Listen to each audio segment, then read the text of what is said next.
దేశ స్వాతంత్ర దినోత్సవ వేడుకలు రాజన్న సిరిసిల్ల జిల్లాలో శుక్రవారం ఘనంగా నిర్వహించారు. స్వాతంత్ర దినోత్సవం సందర్భంగా జిల్లా పోలీస్ కార్యాలయం ఆవరణలోని మైదానంలో ఏర్పాటు చేసిన స్వాతంత్ర వేడుకలకు ప్రభుత్వ విప్ వేములవాడ ఎమ్మెల్యే ఆది శ్రీనివాస్ ముఖ్య అతిథిగా హాజరయ్యారు. ముందుగా పోలీసుల నుంచి గౌరవ వందనం స్వీకరించారు. అనంతరం జాతీయ జెండాను ఆవిష్కరించి వందనం చేశారు. జిల్లాలోని 495 మంది ముస్లిం మహిళలు, 7 క్రిస్టియన్ మహిళలకు ప్రభుత్వ whip Vemulawada MLA Adi Srinivas, collector Sandeep Kumar Jha, SP Mahesh B Gite తదితరులు కలిసి కుట్టు మిషన్లు పంపిణీ చేశారు. 30 లక్షల 5 యూనిట్లకు ఫుడ్ క్యాంటీన్లు, క్యాటరింగ్, ఫుడ్ ప్రాసెసింగ్ యూనిట్లు ఏర్పాటు చేయడం జరిగింది. ఇందిరామీల లబ్ధిదారుల ఖాతాల్లో ఇప్పటి వరకు 27 కోట్లు జమ చేయడం జరిగింది. సొంత ఇల్లు ఉండాలనేది ప్రతి సామాన్యుడికి జీవిత కళ. ప్రజలకు ఇచ్చిన మాట ప్రకారం ఇందిరామీల పథకాన్ని ప్రజా ప్రభుత్వం అమలు చేసేందుకు కార్యాచరణ సిద్ధం చేసింది. పేదల సొంతింటి కళ సాకారానికి అనుమతించి నిధులు మంజూరు చేస్తూ ప్రోత్సహిస్తున్నది. అర్హులైన పేదలందరికీ ఇంటి నిర్మాణ నిమిత్తం లబ్ధిదారులకు రూపాయలు 5 లక్షల ఆర్థిక సాయాన్ని అందిస్తున్నాం. జిల్లాలో 12,623 ఇందిరమిండ్లు మంజూరు కాగా 7,920 ఇండ్లు సిరిసిల్ల నియోజకవర్గాలకు, మిడ్మానే ముంపు గ్రామాల ప్రజలకు 4,696 ఇందిరమిండ్లు రాష్ట్ర ప్రభుత్వంగా మంజూరు చేసింది. ఇప్పటి వరకు 8,920 ఇంటి నిర్మాణం మంజూరు ఉత్తర్వులు పంపించేయగా 5,220 గృహాలకు లబ్ధిదారులు ముగ్గుపోయడం జరిగింది. వివిధ దశలో ఉన్న ఇందిరమ్మ లబ్ధిదారులకు బ్యాంక్ ఖాతాల్లో రాష్ట్ర ప్రభుత్వం 27 కోట్ల పైగా నేరుగా జమ చేసింది. జిల్లాలోని 11 మండలాల్లో మోడల్ ఇందిరమ్మ గృహాలు ఒక్కొక్కటికి 5 లక్షల రూపాయలతో పూర్తి చేయడం జరిగింది. ఉమ్మడి కర్ణాటక జిల్లాలోనే రాజన్న సిరిసిల్ల జిల్లాలో మొట్టమొదటి ఇందిరమ్మ ఇల్లు గృహప్రవేశం కోనరాపేట మండలం కొల్లూరు పరిధిలోని గొల్లపల్లిలో ఇటీవల ప్రారంభించడం జరిగింది. వేములవాడ టెంపుల్ డెవలప్మెంట్ అథారిటీ ద్వారా రాజన్న భక్తులకు వేగంగా సులువుగా దర్శనము, వసతి కల్పించేందుకు భారీగా నిధులు మంజూరు చేసి శృంగేరి పీఠాధిపతుల, వాస్తు ఇతర పండితుల, వేములవాడ వాసుల ప్రముఖుల సూచనలు సలహల మేరకు వేములవాడ ఆలయ విస్తరణ పనులకు కార్యాచరణ సిద్ధమవుతున్నది. వేములవాడ రాజన్న ఆలయాభివృద్ధి విస్తరణ పనులకు 213 కోట్ల నిధులను రాష్ట్ర ప్రభుత్వం మంజూరు చేసి ఆలయ అభివృద్ధికి గౌరవ సీఎం ఇతర మంత్రులు పూర్తి చేయగా విస్తరణ పనులకు శ్రీకారం చుట్టడం జరిగింది.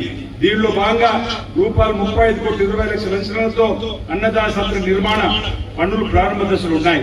శ్రీ బద్దిపోచం ఆలయ విస్తరణ పనులు రూపాయలు 10 కోట్ల నిధులతో శరవేగంగా కొనసాగుతున్నాయి. రూపాయలు 12 కోట్ల నిధులతో గుడిచెరువులో చేపట్టిన పనులు తుది దేశం చేరుకోవడం జరిగింది. శ్రీ రాజరాజేశ్వర స్వామి ఆలయానికి క్రమంగా ఆదాయం సమకూరేందుకు షాపింగ్ కాంప్లెక్స్ నిర్మించేందుకు రూపాయలు 25 కోట్లు రాష్ట్ర ప్రభుత్వం విడుదల చేసింది. రాజన్న ప్రధాన ఆలయంలో స్వామివారికి నిత్యపూజ యథావిధిగా కొనసాగుతాయి. శ్రీ భీమేశ్వర ఆలయంలో 3 కోట్ల 40 లక్షలతో కళ్యాణ మండపం, హోమ, వ్రత మండపం, షెడ్ నిర్మాణం, క్యూ లైన్లు, సీసీ ఫ్లోరింగ్ పనులు చేపట్టడం జరుగుతున్నది. గోశాలలో కోడలు సంరక్షించుకు సకల వసతులతో గోశాలను ఆధునీకరించి జరుగుతున్నది. గోశాలలోని జీవాలకు పచ్చిగడ్డి సమస్య పరిష్కారానికి 40 ఎకరాల ప్రభుత్వ భూముల్లో పచ్చిగడ్డి పెంచేందుకు చర్యలు ప్రారంభించడం జరిగింది. జీవాలకు నిత్యం పచ్చిగడ్డి అందుబాటులో ఉంటుంది. నెరవేరున్న దశాబ్దాల రోడ్డు కళ. రాజన్న భక్తులు, వేములవాడ వాసులు దశాబ్దాల రహదారి విస్తరణ పనులు మొదలయ్యాయి.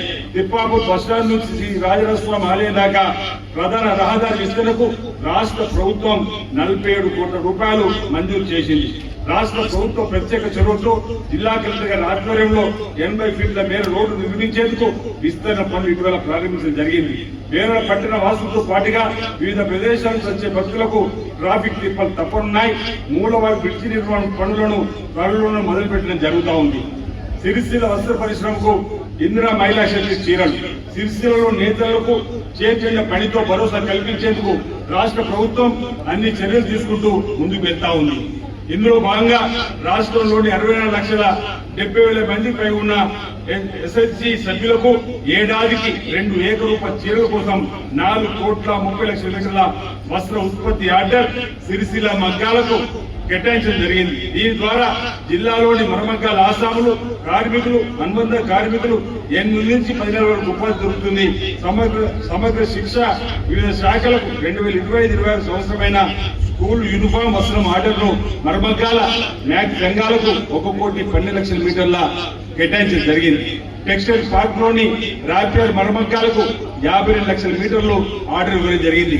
నేతల పొదుపు పథకం కింద జిల్లాలోని 212 చేనేత అనుబంధ కార్మికులను నమోదు చేయడం జరిగింది. కార్మికుల వాటా కింద 1,50,000 ప్రభుత్వ వాటా కింద 3 లక్షలు ప్రతి నెల జమ చేయడం జరుగుతూ ఉన్నది. పథకాల కాల పరిమితి 24 నెలలు.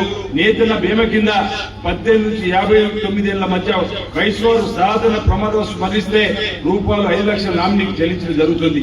51 మంది చేనేత కార్మికులకు బీమా చేయించడం జరిగింది. జిల్లాలోని 5,137 మంది మర్మకాల అనుబంధ కార్మికులకు బీమా చేయించడం జరిగింది. ఇప్పటిదాకా 77 మంది కార్మికులు మరణించగా వారి కుటుంబాలకు 5 లక్షల రూపాయల చొప్పున 3,80,00,000 నామినీలో వారికి బ్యాంక్ ఖాతాలో జమ చేయడం జరిగింది.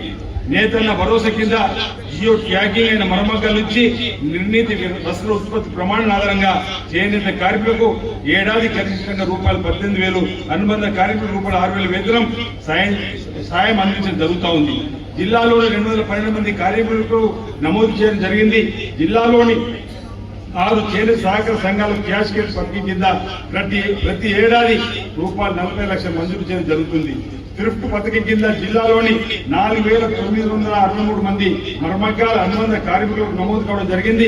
₹12,40,00,000 ప్రభుత్వ వాటా కింద విడుదల చేయడం జరిగింది. మర్మకాల ఆసాములు కార్మికులు లబ్ధి చేకూరేలా రాష్ట్ర ప్రభుత్వం వేములవాడలో ₹50 కోట్ల కార్పొరేట్ ఫండ్స్ తో గౌరవ ముఖ్యమంత్రి